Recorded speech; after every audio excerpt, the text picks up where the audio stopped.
How can individuals practice mindful eating during holy festivities?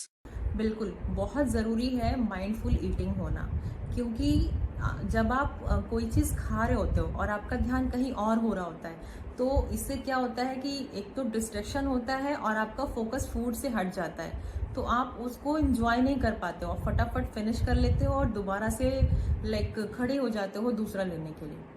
तो better है आप अपने फूड पे फोकस करिए, उसको एन्जॉय करिए और हर एक बाइट को आराम से स्लोली च्यू करके खाइए। इससे क्या है कि उसमें इन्फ्यूज्ड हर एक फ्लेवर को आप फील कर सकेंगे, आपका सेटिस्फैक्शन लेवल मेंटेन रहेगा।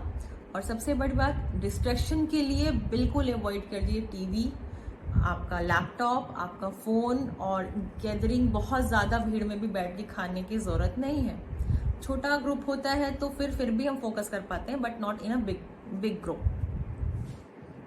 How can individuals manage digestive issues that may arise from consuming heavy and oily foods during Holi? देखिए, डाइजेस्टिव इश्यूज मैनेज करने के लिए सबसे ज़रूरी है होली से पहले या होली के बाद आपको फूड लाइटर मील ही कंज्यूम करना है। लाइट मील, बहुत हैवी मील नहीं लेना है, ठीक है। लाइट मील लीजिए, थोड़ा थोड़ा लीजिए और बहुत ज़्यादा स्पाइसेस का भी यूज़ नहीं करना है। दूसरा, आपको थोड़ा ऑयली फूड से डिस्टेंस बनाना है। बहुत ज़्यादा डीप फ्राई आप थोड़ा बहुत ले लीजिए, लेकिन बहुत ज़्यादा डीप फ्राई या रीयूज्ड ऑयल में बना हुआ कोई चीज़ बेहतर है कि आप अवॉइड करें। उससे ज़्यादा incorporate fibre rich foods in your diet. जिन भी खाने में या ऑप्शंस में फाइबर हाई हो वही ऑप्शन चूज करिए। जैसे कि आपका हो गया फ्रूट्स, हो गया वेजिटेबल्स, हो गया सैलड्स, हो गया फ्रूट चाट, हो गया आपका होल ग्रेन, हो गया मल्टी फ्लोर वीट्स, हो गया ओट, हो गया किनोआ। ये सारे ऑप्शंस हैं जो आपके हेल्प करेगा फाइबर को इंक्रीज करने में। तो इसको आपको अपनी डाइट में इनकॉर्पोरेट करना है। दूसरा, हाइड्रेशन मेंटेन रखना है, पानी पीते रहिए। और सबसे बड़ी बात, मॉडरेशन बहुत ज़रूरी है। मॉडरेशन मेंटेन करके चलिए और ओवर ईटिंग नहीं करनी है। जितना हो उतना ही खाइए, बहुत ज़्यादा खाने की ज़रूरत नहीं है, प्रॉब्लम आएगी। What are the potential risks associated with consuming sweets and snacks prepared in unhygienic conditions during Holi? बहुत ही अच्छा क्वेश्चन है ये, क्योंकि होली के टाइम सबसे ज़्यादा होने वाले इश्यूज हैं, जो प्रॉब्लम है वो फूड पॉइजनिंग ही है। होता क्या है, हम बाहर से स्वीट्स या स्नैक्स खाते हैं, दूसरों के घर जाते हैं, वहाँ भी खाते हैं।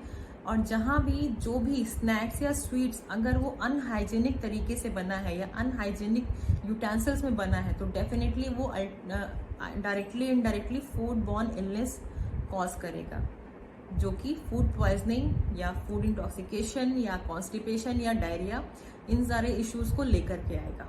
ठीक है, तो बेहतर है कि आप अपने लेवल पे हाइजीन मेंटेन करें और साथ में कोशिश कीजिए कि आप घर पे बना हेल्दी ऑप्शन ही चूज करें।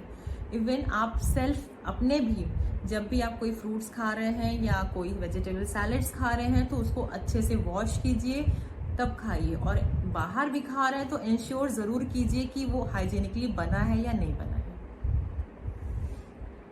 How can individuals with diabetes maintain stable blood sugar levels while enjoying holy sweets? Individual with diabetes, उनको बस कुछ चीज़ों का ध्यान रखना है। जैसे आपको कोशिश कीजिए कि आप शुगर फ्री स्वीट्स लें या फिर लो शुगर स्वीट्स लें। और अगर आपको स्वीट्स लेना ही है तो आप स्वीट्स को प्रोटीन रिच या फाइबर रिच फूड के साथ पेयरिंग करें। मीन्स आप सपोज मील ले रहे हैं तो मील में आपने पनीर की सब्जी खा ली, सैलड्स खा लिया, ठीक है, चपाती लिया और दाल लिया और आपका कर्ड, रायता वगैरह सब कुछ है। उसके बाद आप स्वीट्स खाइए। इससे क्या है कि स्वीट्स आप जो खाएंगे वो सिंपल शुगर है, बट साथ में आपकी थाली में प्रोटीन और फाइबर दोनों है, तो वो कंपनसेट कर देगा और शुगर स्पाइक नहीं करने देगा। तो अपने स्वीट्स को आप प्रोटीन रिच या फाइबर रिच फूड के साथ पेयरिंग कीजिए।